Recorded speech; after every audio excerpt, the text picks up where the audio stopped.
Hello students, welcome to Dr. B.R. Ambedkar Open University, Hyderabad. As part of BA Sociology, second year, third semesters, we have been discussing various social issues. Among those social issues, today our lesson is on violence against women and also corruption. We will be discussing these two topics in our today's lesson. Now, let us try to understand violence against women. So, according to National Crime Record Bureau report, violence is happening very brutally against women.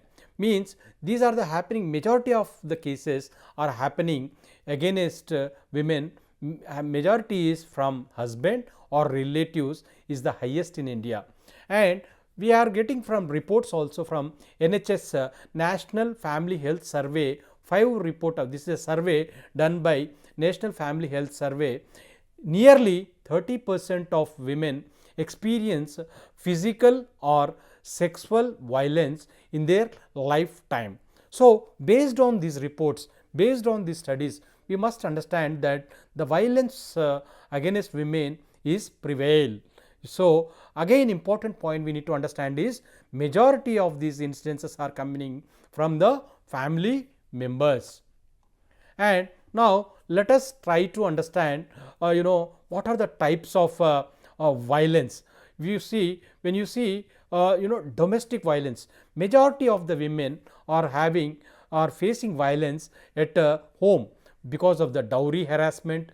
There is a physical harassment and mental harassment also happening as part of the domestic violence. And the second one is sexual violence, that is rape, sexual assault, harassment or absence behavior at workplace. At workplace also this sexual harassment is also taking place.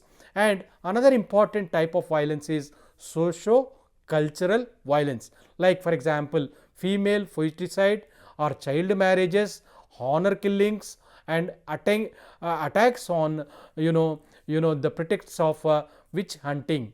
So, modern latest in these days also new type of violence also coming, for example cyber stacking, morphing and also online harassment also has been increasing by day.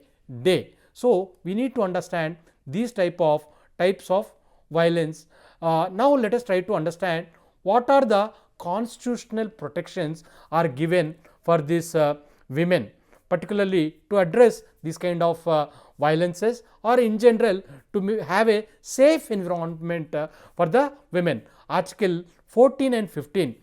Article 14 and 15 talks about equality before the law and prohibition of discrimination on the ground of sex. Means no one is supposed to discriminate women because of their sex.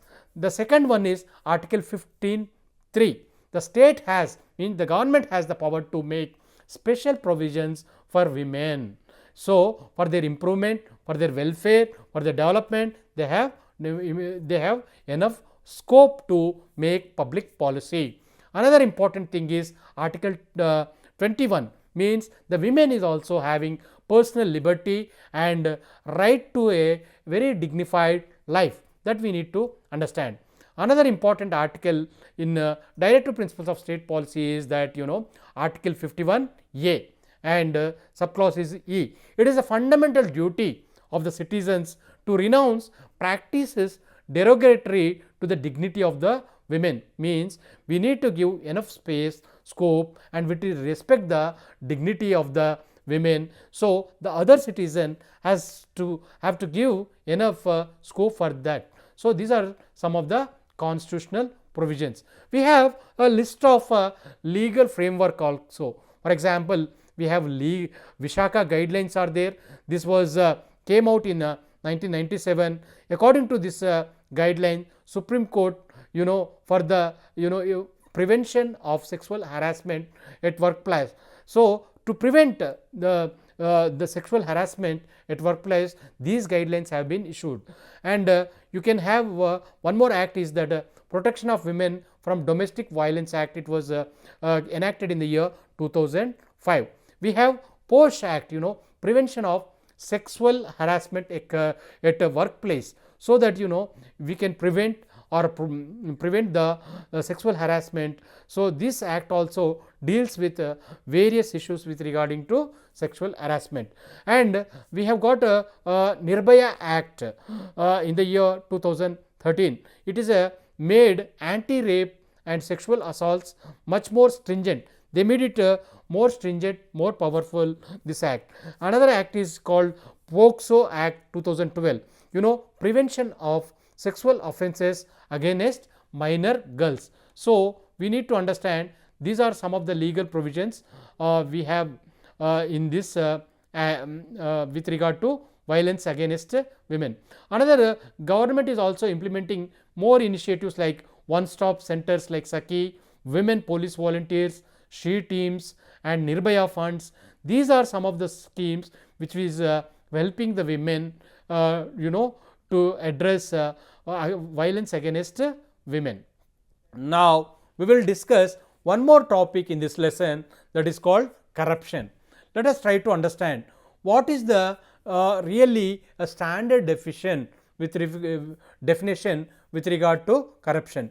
Generally, corruption means the abuse of entrusted power for private gain. If any person or a group of people, they abuse their power and entrusted power for a private gain, then it is called as a corruption. So it is this possess, if they continue like this or if they do like this, means this poses a major blow to social justice and equality. So that is the reason it is very, very important to understand what corruption means.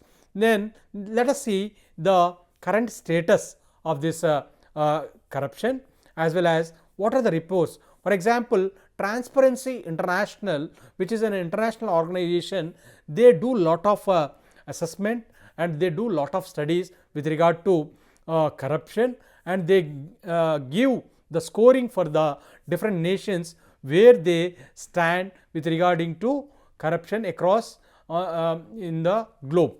Now let us try to understand what are the causes, what are the important causes or reasons for this corruption.